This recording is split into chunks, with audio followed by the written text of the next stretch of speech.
Buenos días, mi nombre es Juan Carlos Ochoa Rodríguez. Soy alumno del Instituto Tecnológico de Tijuana en la facultad o en la carrera de Ingeniería Industrial. Hoy nos vamos a en la materia de control estadístico de la calidad, en la unidad uno, que se trata de las herramientas estadísticas que a nosotros nos van a servir, que son como las hojas de verificación, diagrama de Pareto, diagrama de causa y efecto, histograma, diagrama de dispersión, estratificación, habilidad y capacidad del proceso.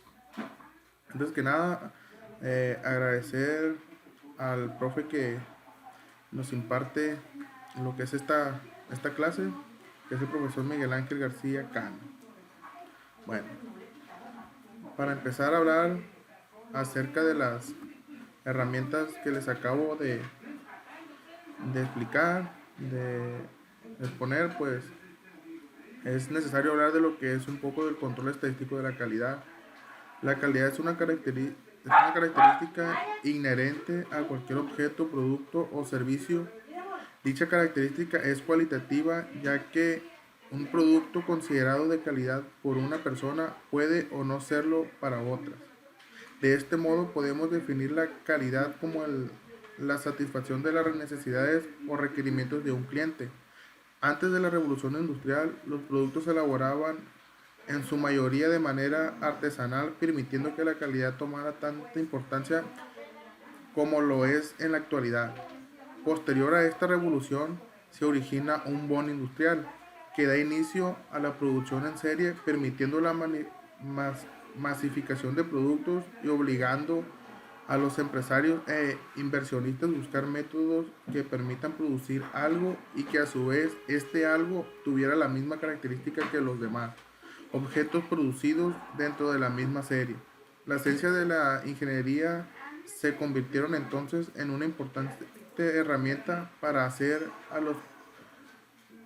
cor- a las corporaciones y países más competitivos y sobresalientes. Ahora vamos a pasar a ver el primer punto de nuestras herramientas, que viene siendo lo que es una hoja de verificación. Vamos a ver qué es más que nada. Entonces, ¿qué es una hoja de verificación? Una hoja de verificación o de chequeo es una herramienta impresa a modo de formato utilizada para recoger y compilar de forma estructurada datos asociados a un proceso o situación particular definida. Los datos reunidos representan una entrada para uso de otras herramientas de control de calidad, como lo que es el diagrama de Pareto o de dispersión. En este sentido, la hoja de verificación es una herramienta genérica utilizada para la multitud de propósitos que van más allá de la calidad. ¿Para qué nos sirve una hoja de verificación? Bueno, para cuantificar los defectos por producto, para cuantificar defectos por localización, para cuantificar defectos por causa, máquina o trabajo, para realizar un seguimiento a las actividades de un proceso, que es la lista de verificación.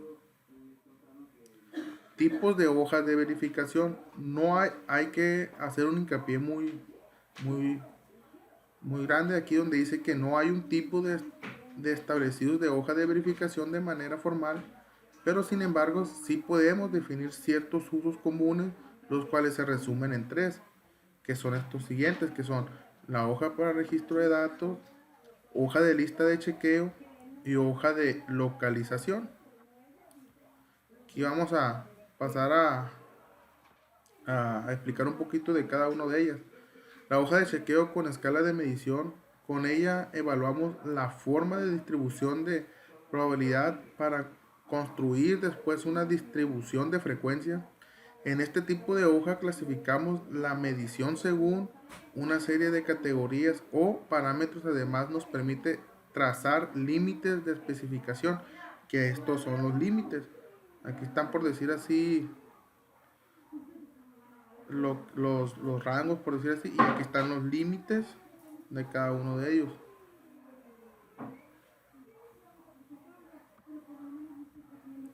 Esta como se comentó ahorita, que la tabla que acabamos de ver nos va a facilitar para hacer lo que es la hoja de chequeo de frecuencias.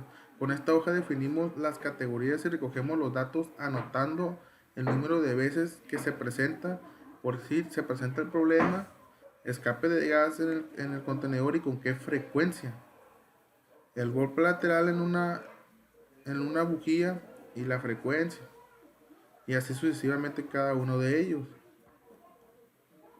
Hoja de chequeo con clasificación, también llamada hoja de verificación por tipo de defecto. En esta hoja definimos una serie de categorías al ser ubicadas en la primera columna y en la primera fila de tal manera que los datos reunidos sean clasificados de acuerdo al cruce de columnas y filas.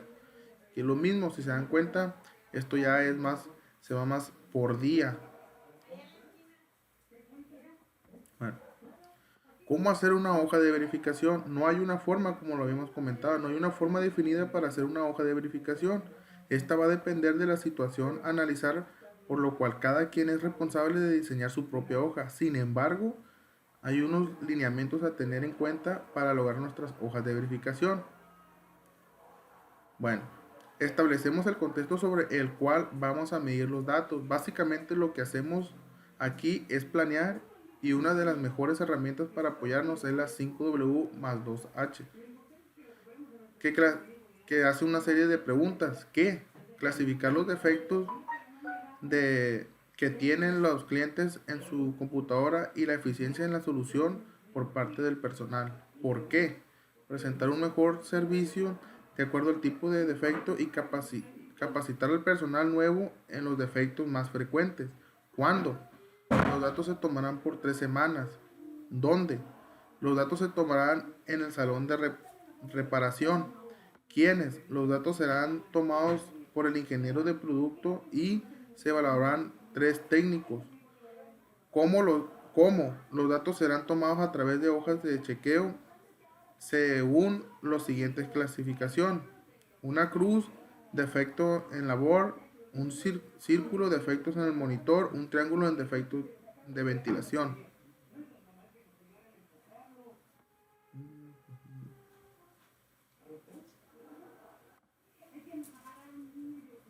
Una X en defecto de software y de virus.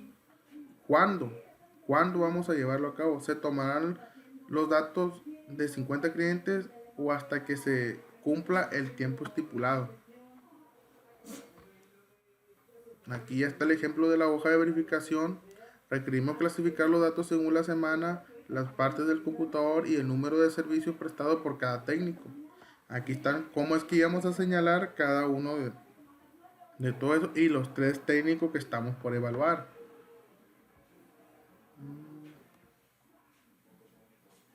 Con esto podemos determinar el número de servicios según la clasificación definida, cuántos servicios realice cada técnico y la semana en que lo hicieron.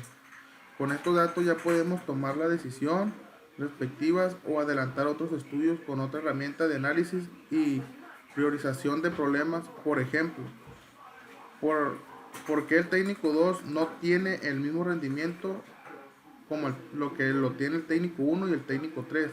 Como se dan cuenta, aquí se ve claramente el técnico 2 que no rinde lo mismo que rinde el técnico 1 y el técnico 3. Aquí está claramente. ¿Cuánto tiempo toma realizar las reparaciones de cada tipo? ¿Y qué puedo hacer para hacer más rápido las reparaciones del monitor? Y están desarrolladas cada una, el total de reparaciones.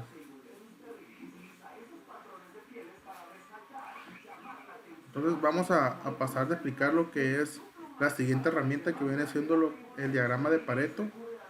Entonces, como te había comentado en la post de las 7 herramientas básicas de la calidad, el diagrama de Pareto es una técnica gráfica sencilla para clasificar aspectos en orden de mayor a menor frecuencia.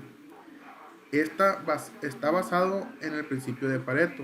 Este diagrama también es llamado curva cerrada o distribución ABC. Es una gráfica para organizar datos de forma que estos queden en orden descendente de izquierda a derecha y separados por barreras. ¿Qué nos permite este diagrama? nos permite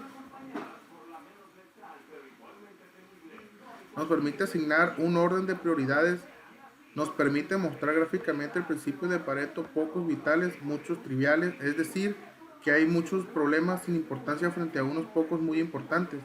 Mediante la gráfica colocamos los pocos que son vitales a la izquierda y los muchos triviales a la derecha.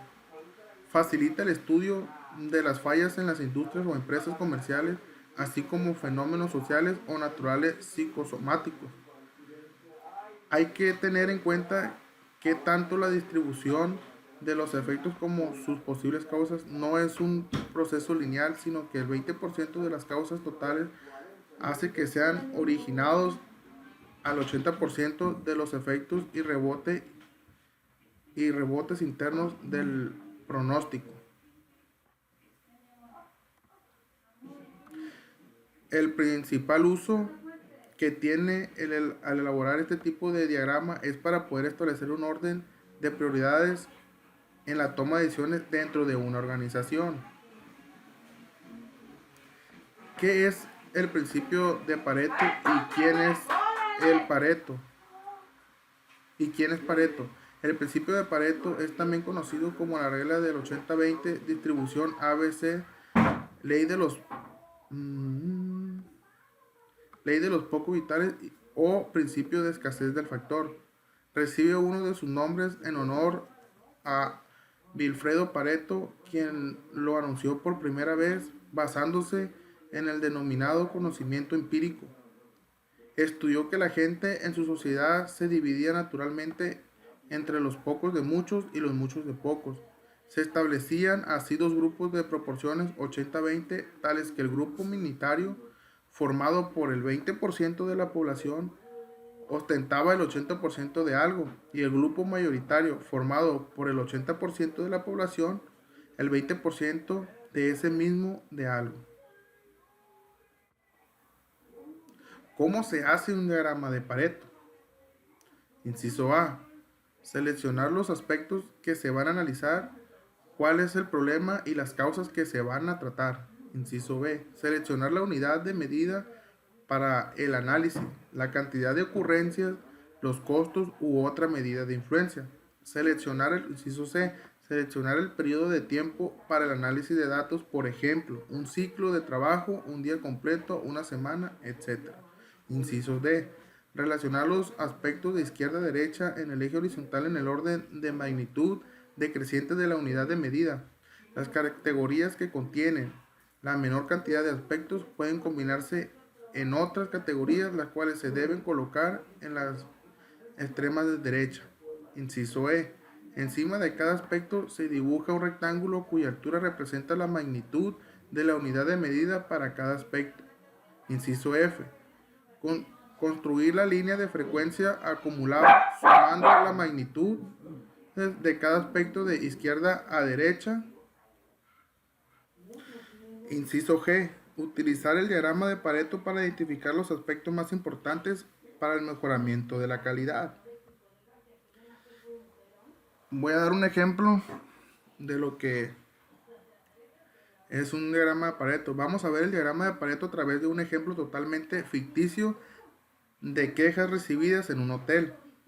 El Hotel Brisas del Mar ha recibido un último semestre numerosas quejas sobre el servicio. Esto está afectando negativamente el desempeño del sistema de gestión de calidad, repercutiendo negativamente en la satisfacción del cliente. Las quejas son variadas, así que los responsables del proceso se reúnen y deciden hacer un diagrama de Pareto para determinar las causas predominantes y trabajar sobre ellas. Una vez ya leído lo que se trata el ejemplo, entonces nos damos cuenta que el equipo de trabajo recopila las posibles causas del problema a través de la lista de verificación, resultados de encuestas, quejas, etc. y también la frecuencia con la que ocurren.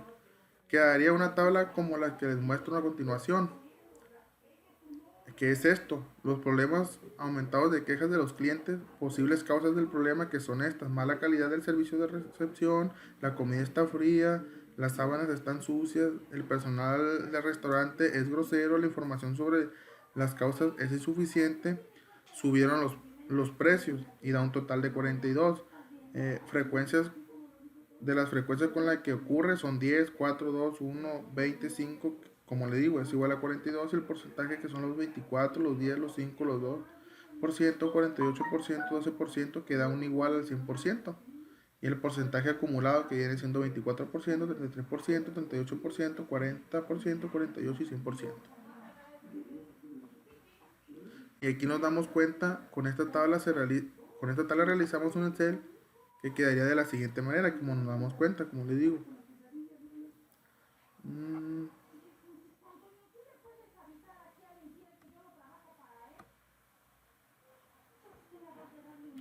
En este caso, la causa que más posee tiene es la información sobre las excursiones, que es insuficiente.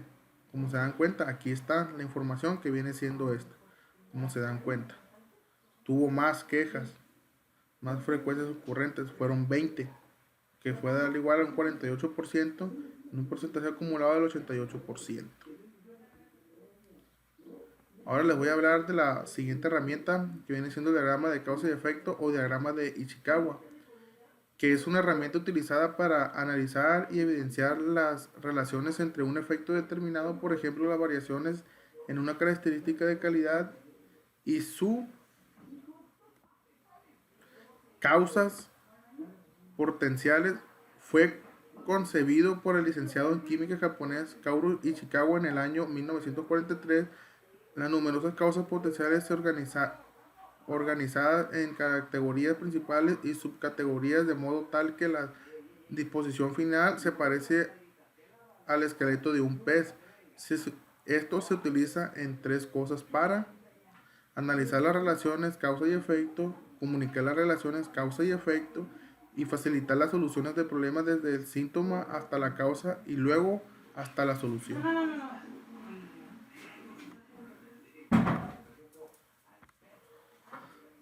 Pasos previos. Determinar equivocadamente el problema a analizar. Debe ser un problema concreto, aunque puedan intervenir diversas causas que lo expliquen. Determinar el grupo de personas que deben intervenir en el análisis. Normalmente serán personas relacionadas con el problema directa o indirectamente, de forma que todos ellos puedan aportar ideas. Paso 3. Convocar el grupo anunciándoles el problema concreto que se van a analizar para que vayan pensando en él.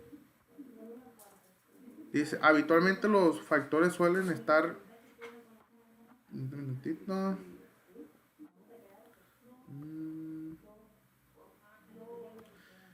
A continuación, se identifican los factores o grupos de causas en que éstas pueden clasificarse.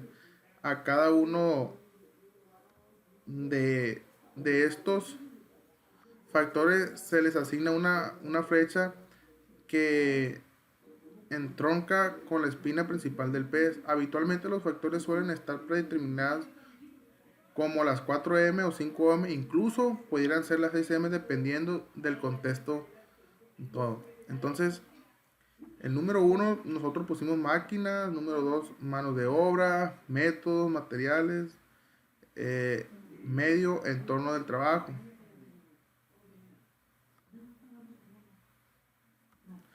Y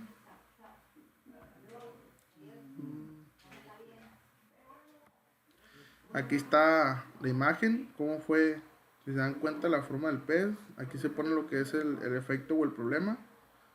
Y aquí está desarrollado lo que son los materiales, de acuerdo a la categoría, el medio, la máquina, la mano de obra, el método, y todo esto viene siendo lo que son las causas. Posteriormente pasaremos a lo que es el histograma. Un histograma es la otra herramienta que podemos utilizar. Un histograma es una representación gráfica de datos agrupados mediante intervalos. Los datos provienen de una variable cuantitativa continua. Gracias a él puedes hacer rápidamente una idea de la distribución de los datos o muestra. También cabe emplear variables cualitativas ordinales, siendo necesario que el número de los datos sea alto. Un histograma es un conjunto de barras rectangulares verticales que su altura es proporcional a las frecuencias absolutas de cada uno de los intervalos. También se puede representar las frecuencias relativas o frecuencias relativas porcentuales. Los intervalos abarcan todo el conjunto sin cortarse, de manera que un elemento está solo en un intervalo. La base de cada barra vertical es proporcional a la amplitud del intervalo. Como nos damos cuenta, en esta tabla, aquí está, miren, un intervalo del 0 al 10, del 11 al 20, debe haber un cierto rango, un cierto intervalo, que viene siendo lo que es los clientes, que se puede decir que van X, y el tiempo en espera que en Y y en X, perdón. Dice, ¿cómo se construye un histograma? Paso número 1. En el eje de las abscisas, eje horizontal, se colocan los intervalos de menor a mayor. Paso número 2. En el eje de ordenadas, eje vertical, se representan las frecuencias absolutas de cada uno de los intervalos. También se suele representar las frecuencias relativas. Paso número 3. Se dibujan barras rectangulares de anchura igual y proporcional al intervalo. La altura es la frecuencia absoluta. Las barras rectangulares se dibujan adyacentes la una a la otra, pero no intersectan entre ellas. Por tanto, todas las barras tocan con la de al lado, y a no ser que un intervalo tenga frecuencia cero, la altura de la barra será también cero.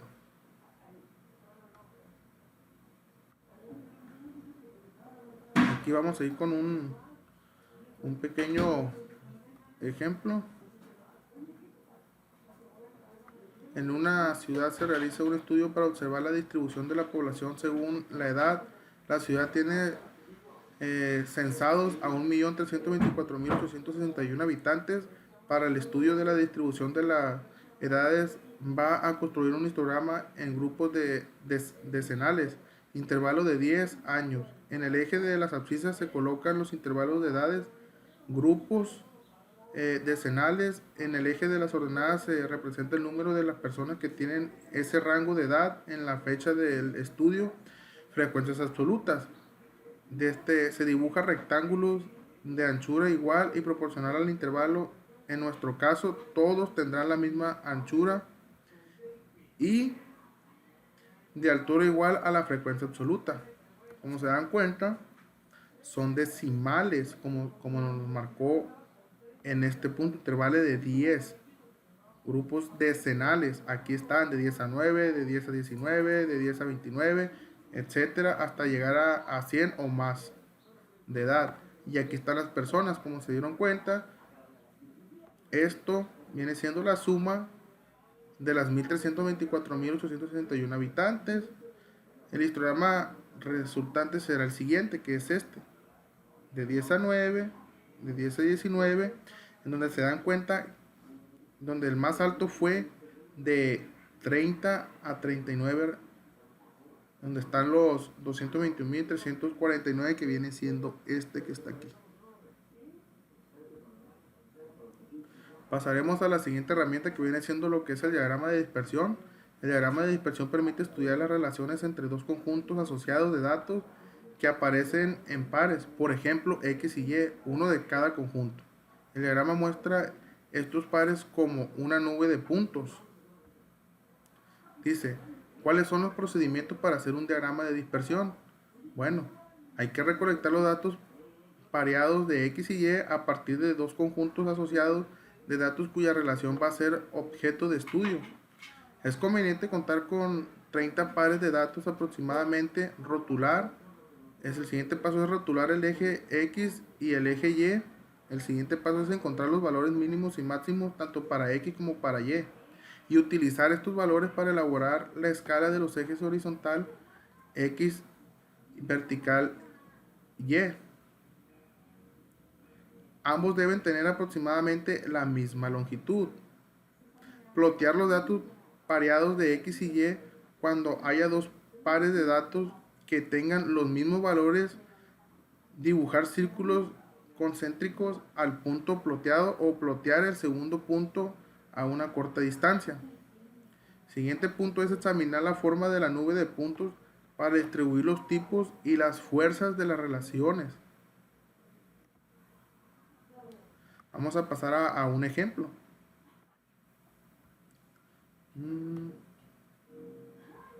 En una empresa de fabricación de jabón se plantea cambiar la composición de uno de sus productos utilizados en una nueva materia prima. Antes de tomar una decisión, la empresa decidió realizar un ensayo para estudiar la posible relación entre la utilización de dicha materia prima y el número de no conformidades. Para ello, analizar los lotes con diferentes porcentajes de la nueva materia prima toma los siguientes datos, que son estos. Esta es la nueva muestra, estos son los números de muestra, estos son la nueva materia prima que hay que examinar y el producto no conforme. Dice, en este caso tendremos una correlación negativa. A medida que aumenta el porcentaje de la nueva materia prima, disminuye el número de productos no conformes. Con estos resultados, la empresa podría plantearse la introducción de la nueva materia prima, aunque debería cambiarlo con otras herramientas para una mejor toma de decisiones. Aquí vemos claramente cómo va disminuyendo aquí en la gráfica los productos no conformes.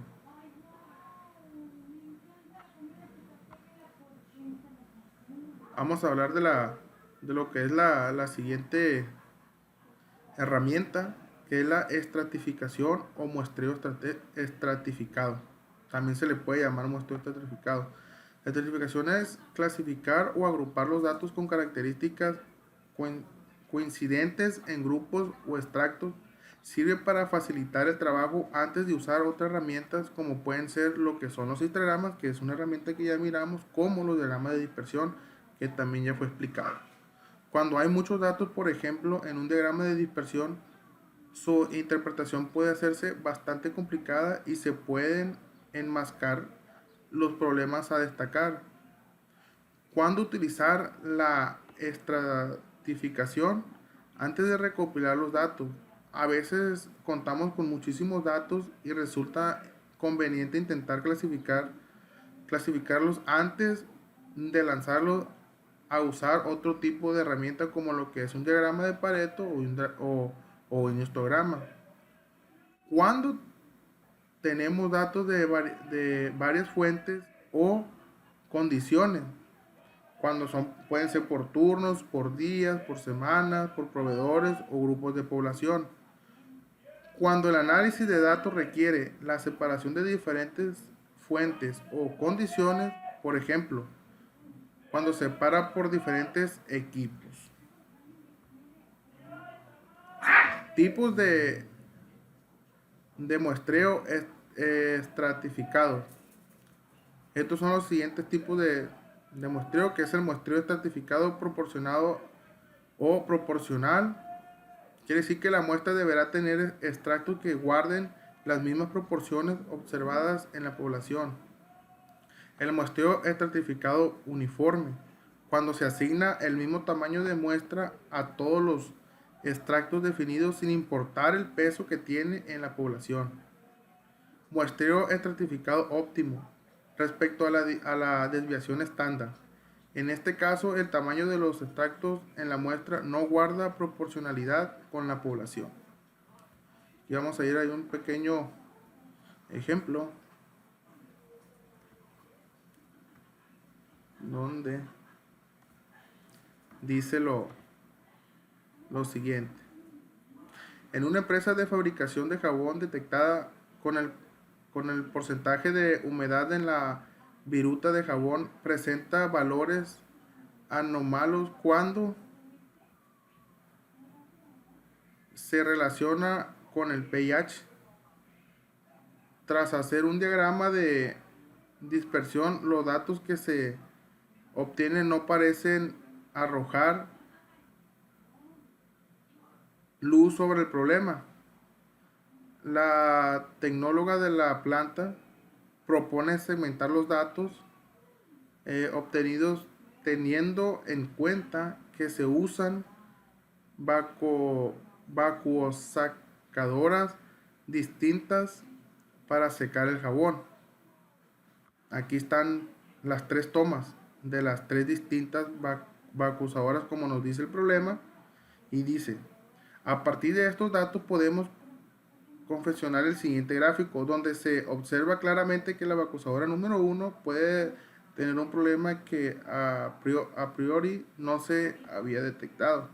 Como se dan cuenta, cómo es que la vacuosadora número 1, número 2, número 3 debieran estar prácticamente en un solo conjunto, y aquí donde se ve que la vacuosadora número 1 pues va teniendo como que se va expandiendo, por decir así.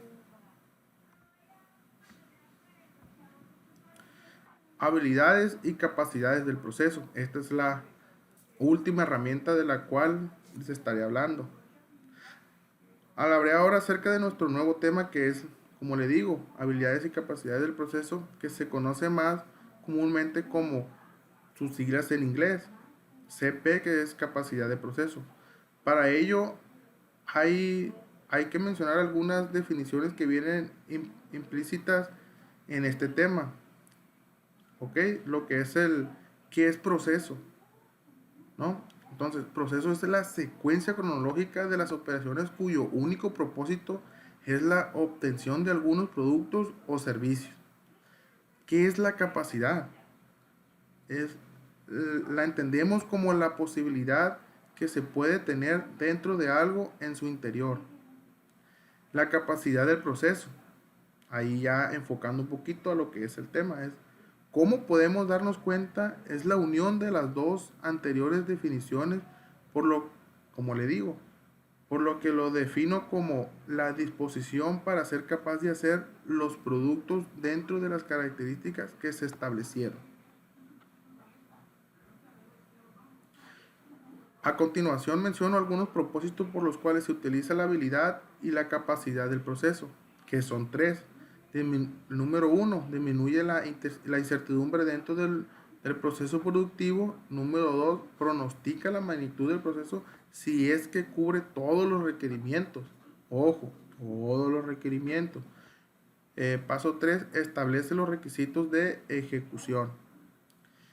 Pues mi aprendizaje sobre este tema es que la que contiene el procedimiento para llevar a cabo la producción de productos acorde a las determinaciones, lo que quiere decir es que se encuentren dentro del rango que a los que fue fijado, y ya para llevar a cabo la evaluación de dicha capacidad de algún proceso productivo que queremos o que se nos presente, debemos tener en cuenta que necesitamos bastantes modelos, porque la capacidad de procesos deben definirse dentro de un análisis de forma estadística, por lo que esto se tiene un rol muy importante en las empresas de producción. En el momento que ellos quieren manifestar que algunos de sus procesos están bajo un control estadístico requerido y es confiable. Bueno, pues esto sería todo de mi parte. Eh, Haciendo hincapié otra vez, pues dándole las gracias por su atención. Pues como digo, esto sería todo de mi parte. Saludos.